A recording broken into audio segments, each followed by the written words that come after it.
Not much beats an F1 car at full throttle, except perhaps a Salmon, without the fuel bill. Ross Brawn spent his career building the fastest machines humans have ever made.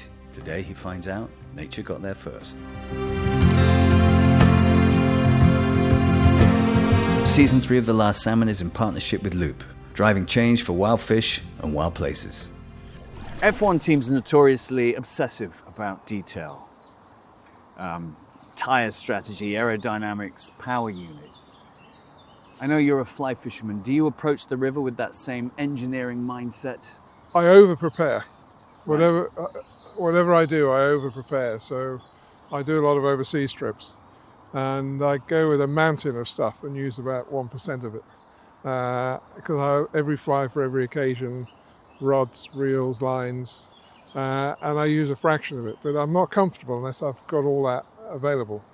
And that's part of my mindset. And I think that mindset is what was ideal for motor racing.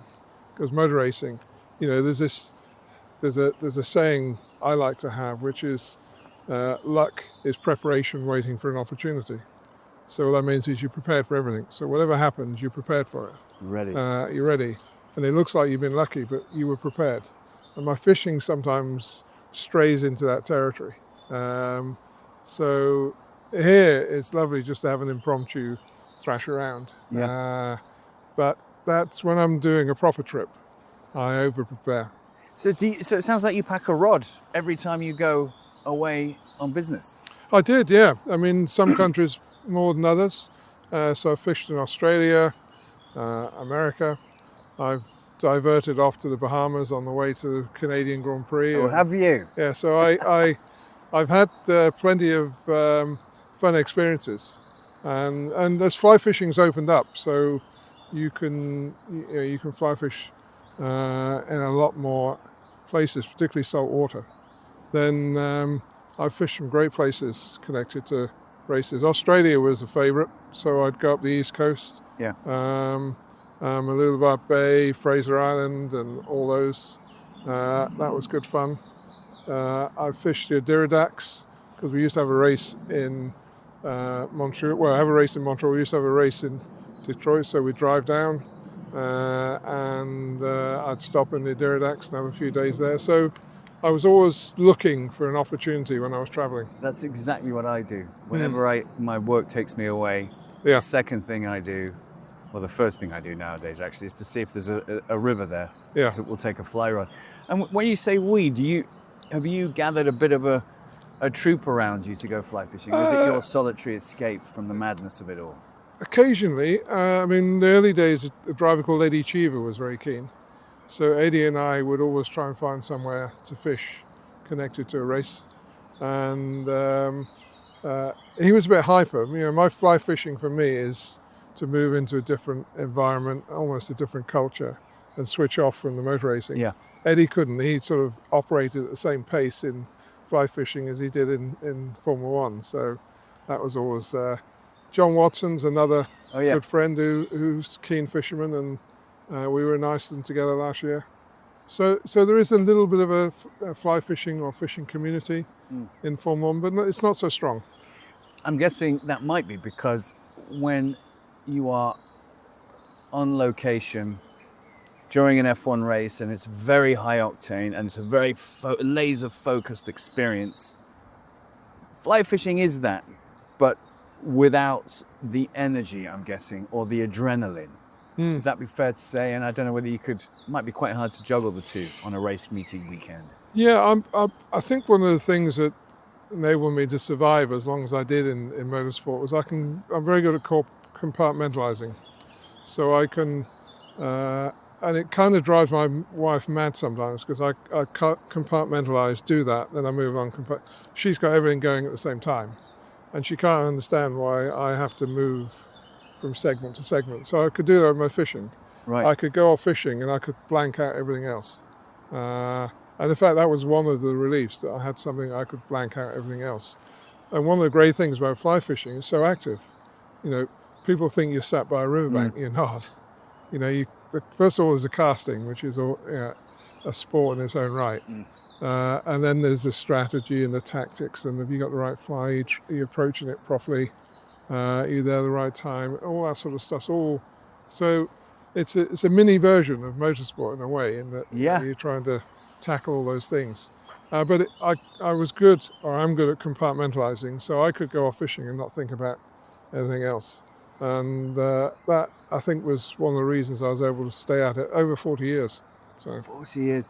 And is there a Brawn GP level of innovation setup that you use? I mean, I'm guessing, Ross Brawn, the kit that you use and the setup and the way you put it together has to be absolutely perfect. Yeah, this aspect of preparation, I hate having anything that's going to let me down.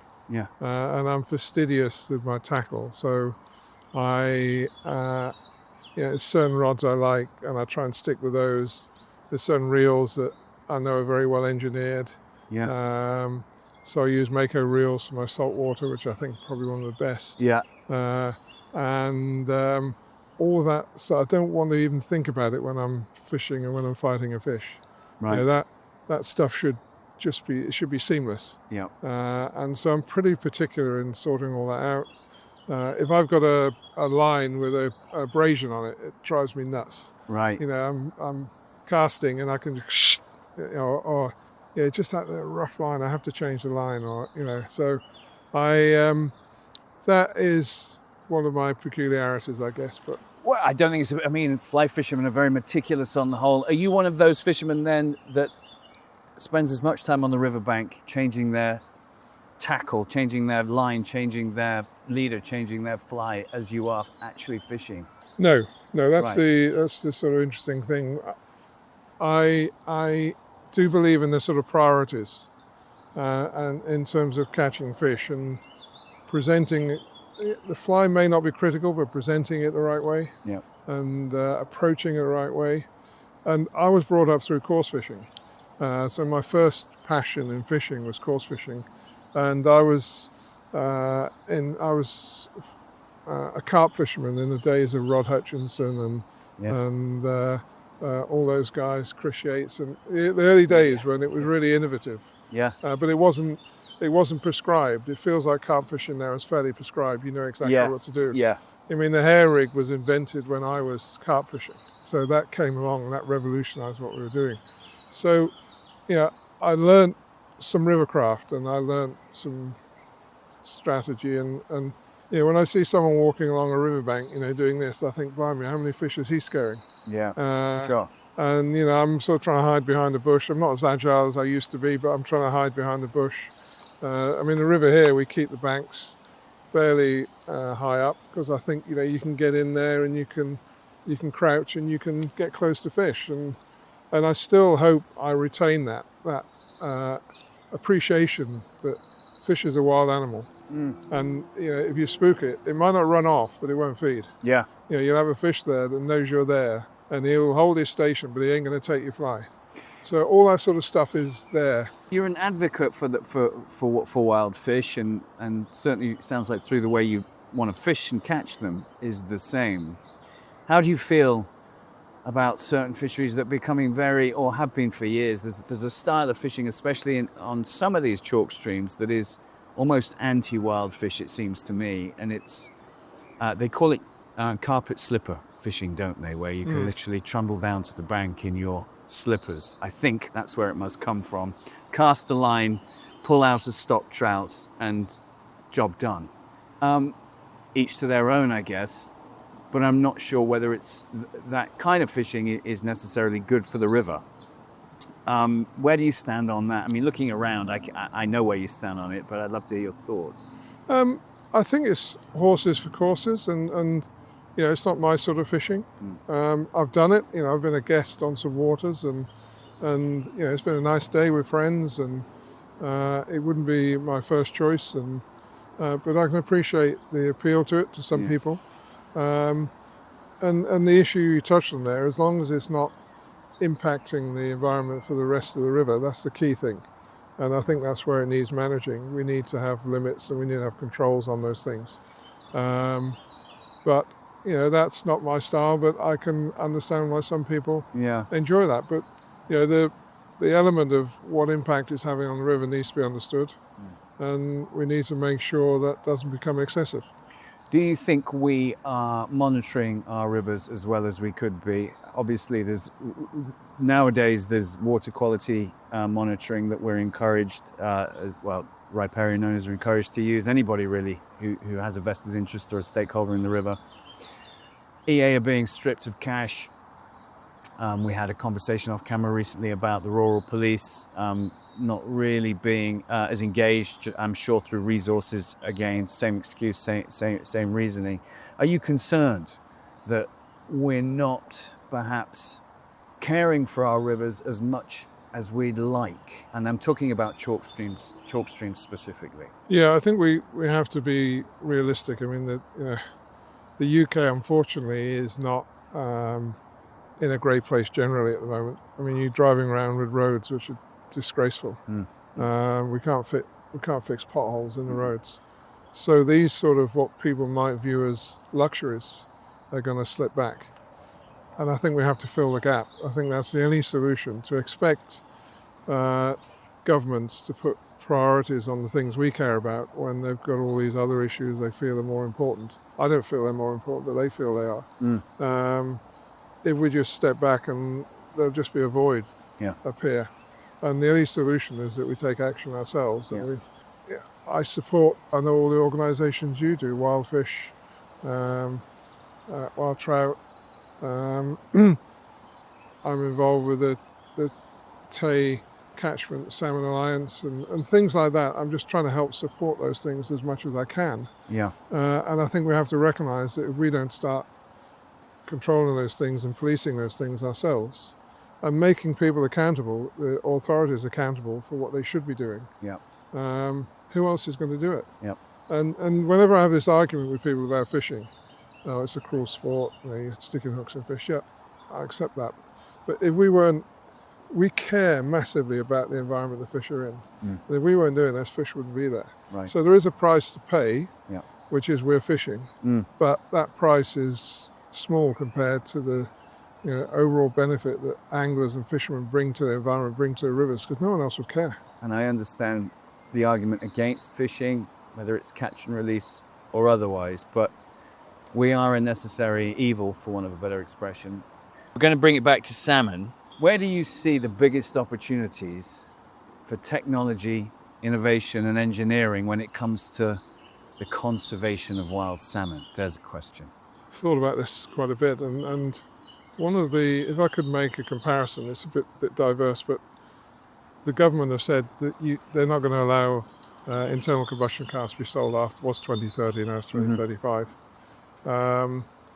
And we've all got to have EVs or whatever. They set the wrong objective. What they should have said was by 2030 or 2035, these are the emissions levels we're prepared to accept. Now you go off and find the solution that you think is the best solution, because everyone have EVs a whole set of different problems. But this is the objective. If you don't meet that objective, you're going to be penalised. Use your innovation, use your talent, use your engineers. And we're seeing all sorts of solutions evolving in other countries because they don't have that stupid constraint which says we're going to be EV full stop. The reason I mention that is I think we have to set the objectives and then work out how we're going to do. What is it we want to achieve, and what are the things which are most important? And salmon farming is high on the agenda of evils that we consider has an impact on salmon. Well, are we ever going to get rid of commercial salmon? Unlikely. Can we evolve the technology so it has much less impact? That's got to be the push. To expect it to stop, I think, is unrealistic. I agree, There must be technology, there must be innovation that can be evolved where the salmon industry are told this is where you're going to have to be in 10 years' time. If you're not there, we're shutting you down. And they'll find solutions. Of course. But that definitely is a very strong political issue. And how do we get to that point where we put the pressure on to say solutions have got to be found, or else we're shutting you down? Because people react, and people will then find the balance of profit and investment changes. They'll adapt, won't they? And that's where I think we have to somehow change things, because the human race is amazingly innovative. We find solutions. I mean, we all went through COVID. We thought it was the end of the world. And here we are, with solutions haven't been found or evolved. And so I'm a great believer that the human race will find solutions, but set them the objectives, don't tell them what the solution is, because you don't know what the solution is. You can't just say now, well, I think so how do we, and that's where I think progress can be made. We can find solutions. We're lacking data. Yeah. We're lacking data about what really happens with these salmon parr. What happens to them when they leave a river? Where are they predated upon? What's the, where do they get hammered? What happens to them out at sea? We don't have the information. And if there was sufficient investment, that would be one of the key things to find out what's happening. And then we could find out where we best put our efforts to improve things. There's loads of common sense stuff. I mean, we need to keep the rivers as cool as we can. Yeah. We need to keep them as clean as we can. We need to enable the fish to come up the rivers. So if they're poached or they're predated upon or there's obstacles, that's all common sense. We should be doing that. But at the core of it, we enter this debate, should we have hatcheries or not? Hatcheries seems like a band-aid. I understand why it can be appealing, but how do we get to the core of the problem? So the Take Ashford Salmon Alliance, which I'm proud to be the honorary president of, but it's a very small organisation. Right. We've just helped to fund the acoustic tagging of some parr, so we can see what happens to them as they go down the river. Yeah. Not a huge number, unfortunately, because it's quite expensive, but maybe we'll get some information from that. We've acoustically tagged 50 salmon parr. We get the results next month. To see how far they get down the river. Where do they stop? What's predating on them? Do they get that far?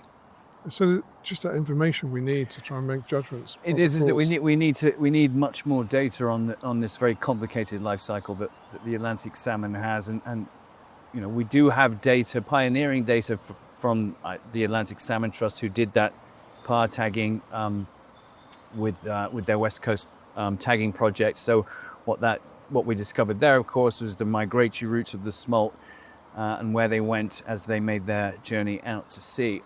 What we need, it seems to me, and some of the guests that we've had on this show, is the missing pieces of the jigsaw are further out in the open ocean. What happens to them off the Voring Plateau, where they feed off Norway, off Greenland, Faroes. I mean, I understand there's no proper records of bycatch. Not really, no, because they're not encouraged. The commercial fisheries aren't encouraged to. There's no rules around it. There's no incentive around it, and we're lobbying for having the salmon recognised. Would you believe it's not recognised as a marine mammal? A marine species. It's just seen as classified as a freshwater species at the moment, which of course means that there's no regulation or need to gather that data out at sea.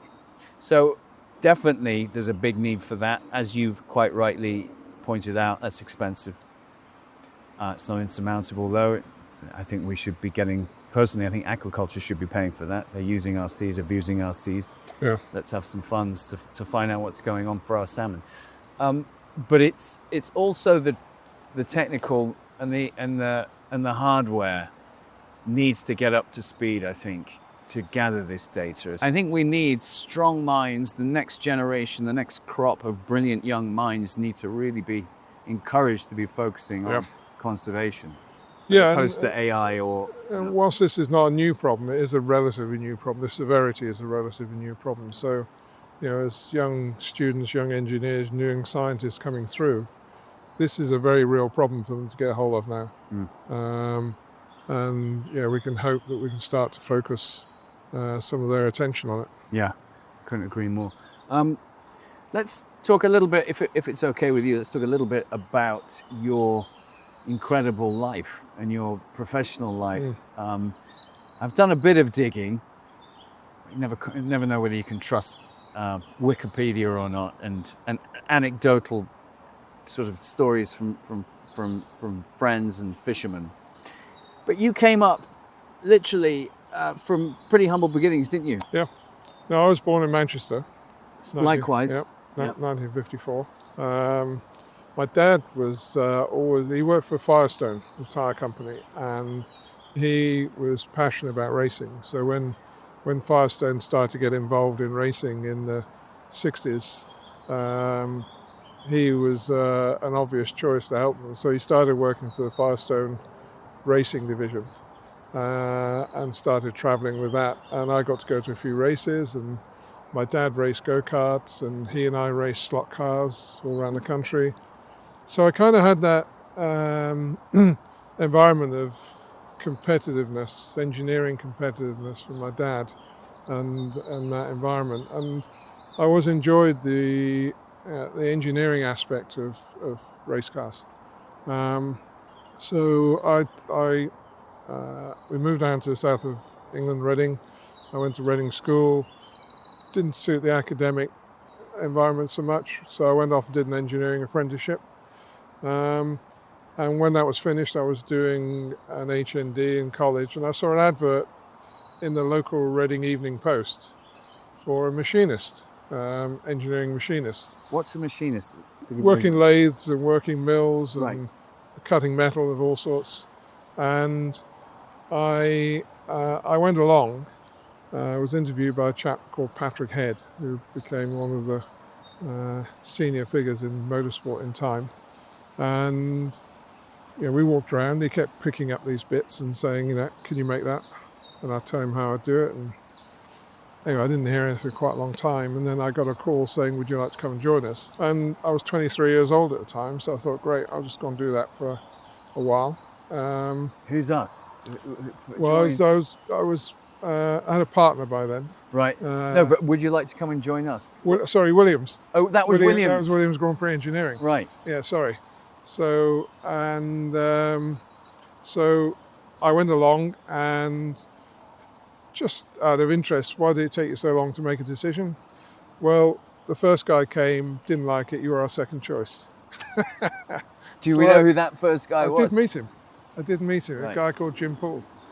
So sliding doors, you know that? Yeah. thing? So I thought I'll do it for a year, then I'll go back to college and do something sensible. And then 45, 46 years later, 47 years later, here we are. So in those early days at Williams, what was your role? When you were a 23, 24-year-old Yeah. boy? Well, really? I had no responsibilities. I got married in 1977, but we didn't have any kids initially, and so we were independent, and it was a very small team, so I did everything. I mean, I machined the parts. I ended up designing some of them because I could do a bit of design work. I drove a truck to races sometimes because there were 11, 15 people there. So, you had to do everything. And the team ended up after 7 years with 200 people and 2 world championships behind us. Wow. So it was just a rocket ship of progress. And I was on hanging on to it, and I moved up through the organisation. So I ended up with the grand title head of R&D. but that's no small feat, right? No, and I think great thing about motorsport is if you show the aptitude and you've got some capability and you show the commitment, you progress. Yeah. And that's still the same today, even though the teams are much bigger. If you show that correct approach and you've got some skills, then you can progress. You will climb. Yeah, and it sort of went from there. I know as much as the next man about Formula One, I guess, but I'm not an obsessive fan. But one thing that we all assume is that it's a very high octane lifestyle, very glamorous, full of travel, glamour. Is that the reality of Formula Well, you One? can tell me about your life. Well, I will tell you my life isn't that. Exactly. But it might be that for one day a year or a Exactly. couple of days a year. So Is it the same? you have your purple patches, particularly if you've won a race, and that moment is just is so precious and indescribable and wonderful. 99% of the time, or even more, it's a grind. Yeah. So it's airport, hotel, racetrack, hotel, airport. It's you're working late at the circuit if you're doing your job. You'll be there often until midnight.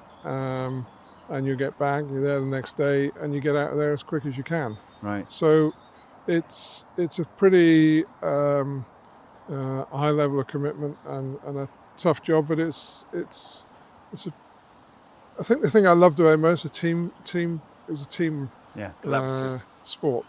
And I was working with like-minded people, very talented people, and seeing that all work and seeing that all function, and occasionally seeing it come together with a race win or even a championship, that was something very special and worth the grind and worth the commitment that was needed. But 99% of the time, it's just a grind. Yeah. Give me some highlights of this nigh on 50-year career now. Well, those first wins are Williams. I mean, we were, I say this with affection, but Frank was known as Wanker Williams. I was going to ask about Frank, but I thought maybe I'll wait. And so, Frank was a no-hoper. He had no one took him seriously. And then he partnered up with Patrick Head, who was a brilliant engineer. Frank found the money, Patrick designed the car, and it all came together, and suddenly we won a race. I think it was Silverstone 79 was our first race win, and then we won a championship.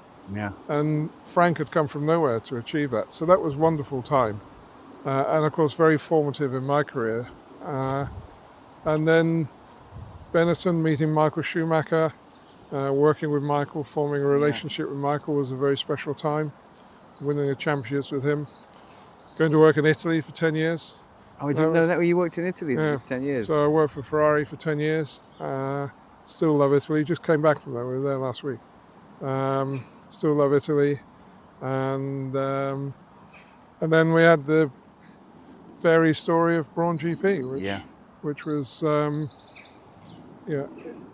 it's history, but if you wrote the story, no one would believe it.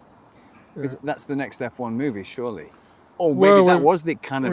We've had the documentary, and there's been a few people approached us about the movie, but nothing's happened yet. So, but yeah, that was an unbelievable story, and it's definitely one of the highlights of my career. When did Brawn GP? When did you first set that up? 2009 was the year we won. 2009, you won. But how many years was it in the making? Well, I joined Honda at the end of 2007. Was building a team in 2008 as Honda. Yeah. Honda withdrew at the end of 2008, and we bought the team, myself and some of the other directors, and then we won the championship in 2009. That's crazy, isn't it? And then we sold it to Mercedes in 2010.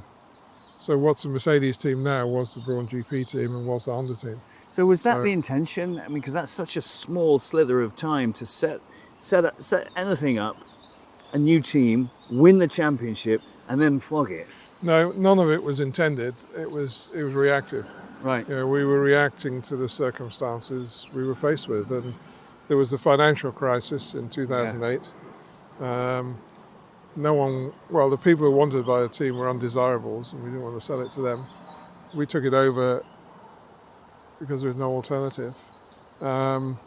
We'd worked everything out. What's the worst that could happen? We could walk away having made an attempt to keep it alive. And it all worked out for us. But we didn't have any longevity. I mean, that 2009 period was funded off the dowry Honda gave us to keep going. But raising sponsorship in 2009, even though we won the championship, was almost impossible with the crisis that was going on. So Mercedes all came together at the right time. Mercedes wanted their own team. Yeah. So we sold it. I worked there for 3 years. I had 3 years with them, and then stepped back, and I actually focused on this place then. Got this all sorted out. More time for fishing. Yeah. You've got to be careful having too much time though for fishing, haven't you? Yeah. Rationing your fishing is actually a good thing, I think. I think so. Otherwise, it's too much of a good thing, isn't it? And then it becomes, it loses the joy a little bit. But there's, I guess, the beautiful thing about fly fishing is that it can take you all around the world. Yeah. And you can never have fished everywhere. No, could try. Some try. I'm trying. You're trying. I'm trying. But you fished all over the world, whether it's with Formula One, I'm guessing, whether it's outside of the work. Give me some highlights of where you've fished. Well, my fishing has sort of become a little bit more polarized now into sort of certain trips during the year. And so early in the year, I go to the Seychelles. Yeah. So I love saltwater fishing. It's Is a this real. a new thing? Because saltwater fly fishing, I mean, I know it's been around for a few decades, but it's only recently, I'm saying recently in the last 10, 15 years, right, become as amenable, well, not as amenable, but I suppose as popular as it is now. Is that the same for you? Yeah, and I think in some ways it's it's a bit of a reflection on the challenges of salmon fishing now. I mean, a lot of people I meet saltwater fishing are also salmon anglers who are persisting with their salmon fishing, but also they want something which is a little bit more achievable. But I've been at saltwater fishing a long time. I started in the Bahamas bone fishing, and so I've probably been doing it 20, 25 years. Right. That was on the way to Montreal. Yeah, yeah. So Just a little pit stop. We used to call in a Grand Bahama, and I had a guide there called Tommy who we fished there for a few years. And then the Seychelles opened up, so I was in at the beginning of the Seychelles opening up. And that is the best bone fishing in the world, without doubt. And still is the best bone fishing in the world, I think. And so I go there at the beginning of the year. I went there twice this year. Normally get out the damp winter, I'm guessing. Yeah, well, I normally do a Cuban trip about April, May time. What are you fishing for there, tarpon? Tarpon, Yeah. permit, bonefish. But Cuba's in a bit of a turmoil at the moment. So I fitted in a second Seychelles trip. I say that I've been honoured to go to the Alta this year. Oh, have you? So I went been? Well, I went last year, which was like terrible. Heaven. I caught 2 fish, but to them they were tiddlers. To me they were. What were they? How big? A 7 and a 10 kilo. So they were decent fish. They're decent fish, yeah. They're decent fish, but they were like poof. Yeah. So, and I didn't think I'd get there again, and someone very kindly invited me again this year. So I'm going. So you're going, or have you been? June. I'm going, June. So I've got that this year. And then end of July I go to Iceland. Where in Iceland do you go? Mifjudara. Oh yeah. Lovely river. I've been going there a long time. Is that Rappi's? Yeah, Rappi, yeah. Yeah. I've been there a Have few you? times. Yeah, I it's a great river. love that river. Yeah. Shout out to Rappi. Rappi, you haven't invited me for a few years now. So fished that at the end of July, and then August is with the family in Italy, and then September I go on the Tay. So I had a rod on the Tay for Whereabouts? Tay Mount. Oh, okay. So I had a rod on the Tay for 15, 20 years. I actually had a half decent year last year. I had 4 fish, which. Did you? In the week, yeah. In the week. Yeah, 2 19s. So in September. Yeah, because September's become a quiet month now. It used to be the peak. Because nobody goes for that back end. Yeah, the runs. Well, there used to be this autumn run came through, but Yeah. we seem to have lost the autumn run. So, and then that's probably it then for the season in terms of big trips. Right. But in between, trout fishing with friends and. It stacks up. What do you do then? I'm seeing a black hole here in your fishing calendar between September and January, February. Yeah, I shoot. Oh, okay. So the shooting. Got to keep season, you busy. Yeah, shooting season takes over. So that's my passion in the winter months, and then the guns get put away after Christmas and the fishing starts. And you dust down the rods. Yeah. Do you ever go out on the Pacifics or on the steelhead? No, I've never done that. I've done steelhead. I've done steelhead a couple of times on a river called the Damderchaks. Yeah. And that was lovely. I really enjoyed that. It's a bit of a faff to get there, and Yeah. and Best places often are. yeah. So I had quite a successful second trip. The first trip was very much learning, Yeah. and then the second trip I knew I was doing a little bit more, and had a really good second trip. So that was good fun. Steelhead are very special fish. They are. Yeah. And like salmon, they're also declining in numbers. So you do Scotland, Iceland, Norway. You're Yep. lucky enough to be invited back to the altar. Tell me about your best salmon. Well, strangely enough, it was probably almost my first salmon. So a friend who I'd met in Alphonse. Jean and I met a couple, Nigel and Jenny in Alphonse, and discovered they lived a couple of miles away from us when we lived in Henley. So we got to know each other socially. And Nigel was a very keen salmon angler, still is. I still fish with him on the Tay. Yeah. And I'd not caught a salmon at that stage. So he said, come with me to North Esk and Morpheus Dyke on North Esk. Great stretch. And I wanted to catch a fish on the fly, and we got there and the river was up. It was brown and horrible. And Nigel said, look, the only way we're going to catch, it won't be fishable tomorrow, the only way we're going to catch is with a Devon minnow. Yeah. And he set me up with this bouncing Betty and Devon minnow and the whole thing. And of course I was familiar with that sort of fishing because I was a coarse angler. And I caught 3 salmon, including a 23 pounder. Not on the fly? Not on the fly, unfortunately. But that was sort of almost my most memorable, because on the first day of salmon fishing. And there I was. That doesn't happen. No, 3 fish and a 23 pounder. That's fantastic. So was that many moons ago? Yeah, that would have been 20 years ago at least. Yeah. And I've had some nice fish in Iceland, 1 meter fish. So from mid-Federal. Yeah, and Vastalsa, which is another river I fished. Yeah. And one of those fish on a single-handed rod in a small river. It's fantastic. That gives you a run around. Yeah. Gives you a run around. It certainly doesn't. Nothing huge in salmon, but plenty of good fish. And I guess in mid-Federal, you're doing a lot of sight fishing up in the canyons up there. Is great fun. That's hitching. And hitching. Hitching is if I get any opportunity, I hitch. And I caught my first salmon on a bomber last year. Did you? Which I'd never fished Was that before. on the Alta? No, this was in Iceland. My guide there, I just happened to mention I'd never caught a fish on a bomber. He said, right, we're going to... And it's the most ludicrous way of fishing. Crazy, isn't it? Yeah. It's crazy, and you learn so much about salmon. Someone sent me a video just last night. They were on the Tweed over the weekend trout fishing at 10:30 at night, and it was in the gloaming, and he was just floating a dry fly in the seam on the far side of the river on a little single hander.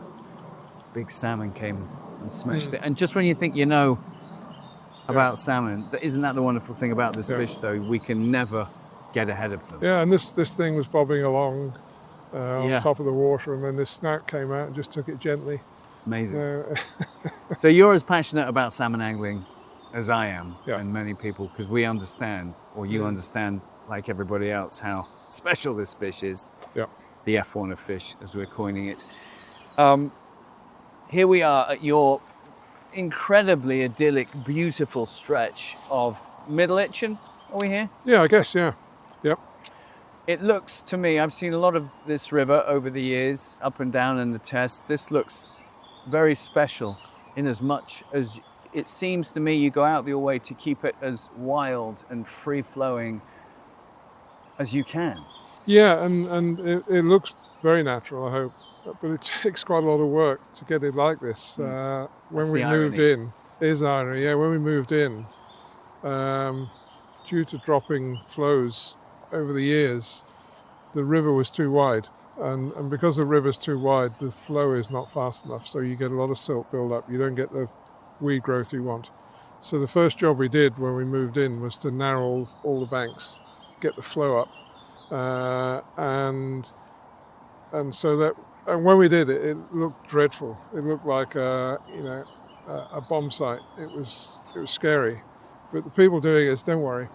In a year or two's time, and they were absolutely right. Was that the Wild Trout Trust? Who did you use? They were involved with that. Yeah, the Wild Trout Trust helped us with advice, and we had JCBs in the river and all sorts of stuff, and it was a bit scary. But were you looking out your window going, "Christ, what have I done?" Yeah, exactly.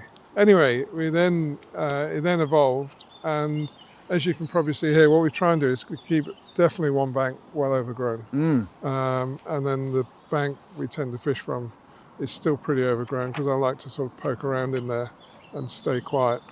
And we feel it gives the best chance of conservation of the fish. We don't stock. We get a few refugees come from downstream from a fishery does stock, and above us we get them dropped down. But predominantly we have wild trout, but we have a healthy head of other fish as well: roach, chub, perch, pike.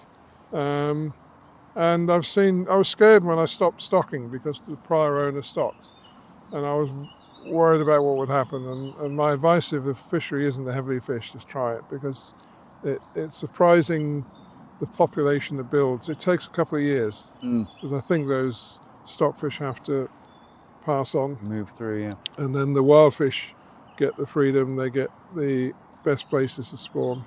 But there's Mike, my river keeper, does a fabulous job, and he's the same. He's minded like me to keep it as natural and as wild as we can. We fish it with friends. I fish it, and we do some days we give to charities. And I can honestly say I don't think anyone's been here for a charity day and not caught. Brilliant. So that's the challenge I keep going on. We've got to get, and we get complete amateurs come here. Which is what you want, right? We want yeah. to encourage them. Yep. And young people. Yep. Yeah. And just to walk the banks is a real pleasure. And every time you walk the banks, you see something different. It's stunning, and I would imagine it is an incredibly healthy ecosystem that you've got going here, and good for you. Long may it continue. It's a fantastic example to set if anybody is lucky enough to be a riparian owner or a stakeholder like you are in one of these chalk streams. This is how it should look, I think. Yeah, we're proud of it, and there's a lot of owners who are like-minded. So other owners have different priorities. I think everyone wants to see the river in good condition, because at times we've had some challenges here. Everyone's come together to help meet the challenges. So it's there is a community here trying to make sure the river's as healthy as it can be. And there's that adage, look after the river, fish will look after themselves. Sure. So create the right environment and you've got a good chance. And you did a PAR study, I gather, last year. And am I right in thinking that this stretch had the biggest number of PAR? Yes. Counted? Environment Agency were doing their PAR count, and Mike proudly told me that we had the largest number of PAR per unit length of the river of anywhere. Well, you can see why, right? I hope so, yeah. I mean, the fly life must be fantastic here. Yeah.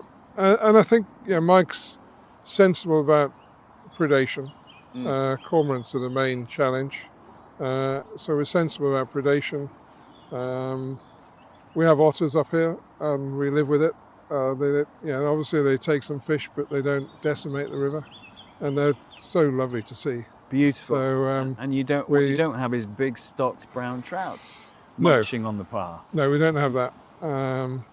And woody debris, which is a bit of a thing. Mike, when he's removing timber or chopping trees, we often try and lay it in the far bank and just create an environment. And I think that's why the otters can't decimate everything, because the fish have got plenty of places to hide, escape to. And that's where your PAR and that's where your small fish, that's the nurseries for them. Yeah. So they need that protection. Well, it seems that it's very well balanced. I mean, I can't vouch for that, but I can't imagine why it wouldn't be an incredibly well balanced little utopia of river that you've got here. It's really stunning. It's mesmeric. Sorry, I just keep getting drawn by it. Let's move on to the last three questions. The last three questions, we always ask the same questions to our guests on the Last Salmon. You had £1 billion to spare on salmon conservation. How would you spend it? I think we've spoken about the common sense things, to improve the quality of the rivers, to remove obstacles, to create the spawning sites we need. I think that's common sense. We must do that. I think what does need doing, and I guess this is my motor racing head coming here now. You never make a decision in motorsport generally without having the data to base that decision on.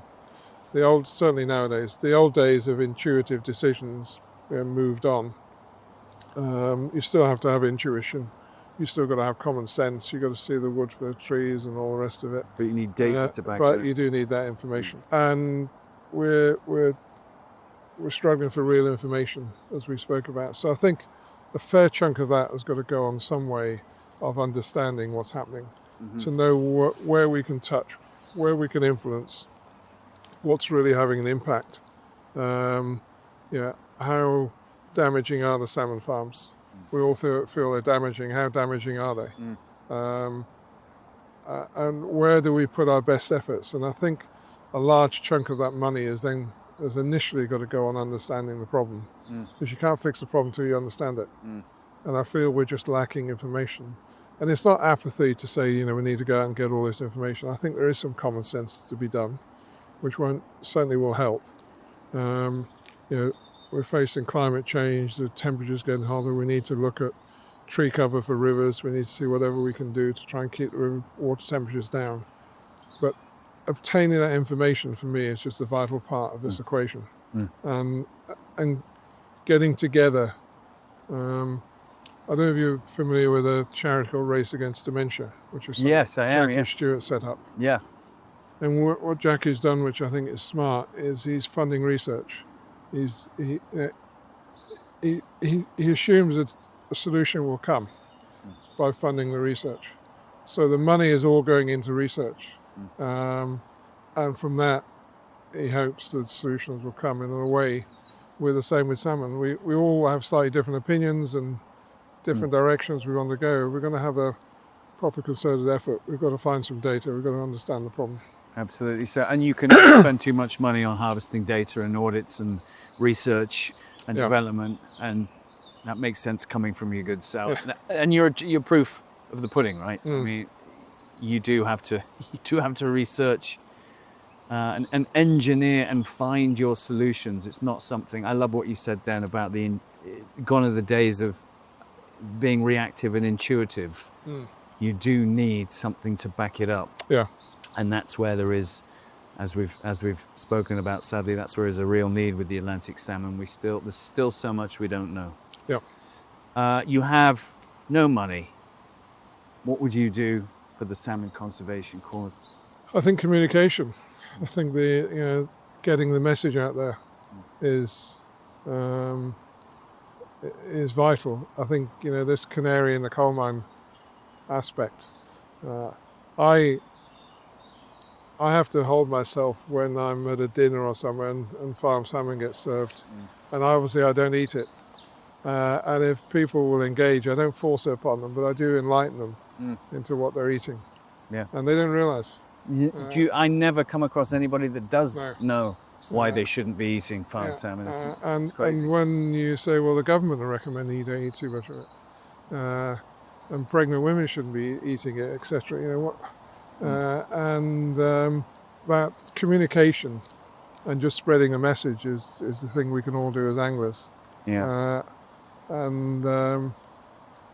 That's the no money aspect. Do you know what? So many people say that, and there's a reason why. Communication, word of mouth is everything, especially when you are fighting the dark forces of what is possibly the most powerful marketing department ever existed, that of farm salmon. Yep. The fact that you and I both agree that no matter who we share this information with and tell them about farm salmon, nobody knows. No. It's crazy, isn't it? Yeah. Well, organic farm salmon. Organic Scottish farm salmon. How brilliant is that, Mark? And of course, I don't know whether you know this story. There's a fantastic book called The New Fish. Came out a few years ago, and it catalogues the rise of farm salmon and how it took over the world and the supermarket shelves and in the restaurants. Sushi is a big one. And everybody, when they think of sushi, you think of a nice pinky orange strip of salmon on a piece of white rice, nice little morsel.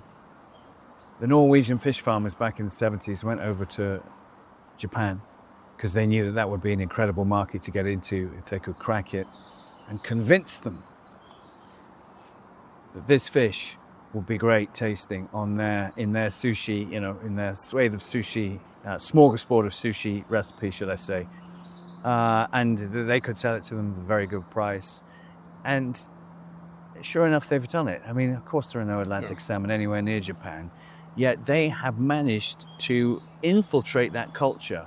So much so that when sushi exploded in the 80s and 90s as a cuisine, That's what everybody thinks about, Atlantic salmon, don't they? That's the imagery of sushi. Isn't that, to me, the most incredible piece of marketing? To change a country's culture and the way it feeds.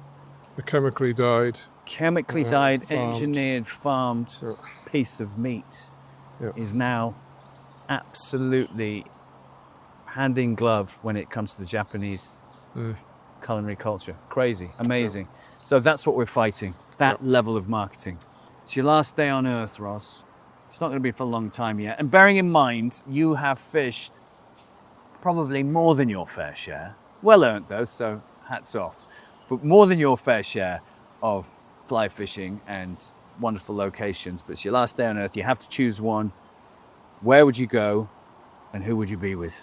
I have been very fortunate, and fishing the Alta last year was really very special, and catching a salmon in Scotland is still one of the very special experiences. But what I've started to experience in my saltwater fishing is the family getting involved, and my son-in-laws now, when we go there, they fish, and next year is our 50th wedding anniversary, so we're taking everybody to Seychelles as part of our 50th. And I want my grandkids to catch a bonefish. How old are your grandkids? The eldest is 17, the youngest is 12. So my ambition is to spend that week making sure they all catch a bonefish. And that will be it won't be a last day, it'll be last week. I'm hoping that's not your last day or last week, but that's how you'd like to spend it. That's how, and I just know when they do it, the feeling of the revelation, the horror, the shock, the excitement, the adrenaline they'll get from it when they hook that bonefish will be I want to be there.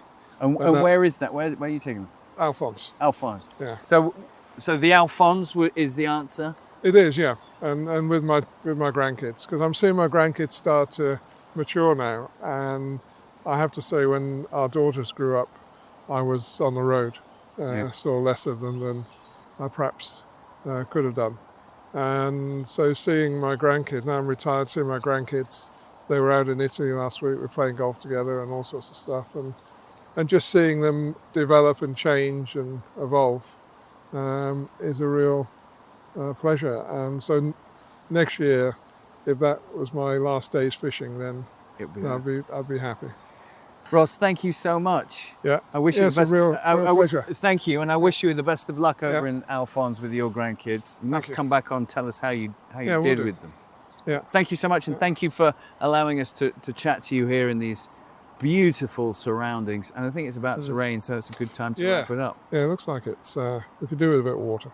Yeah, we could actually a little bit. Yeah. Thank you very much, Thanks. Ross Brawn. Thank you. My thanks to Ross Brawn, and as always, keep fighting for our wild salmon.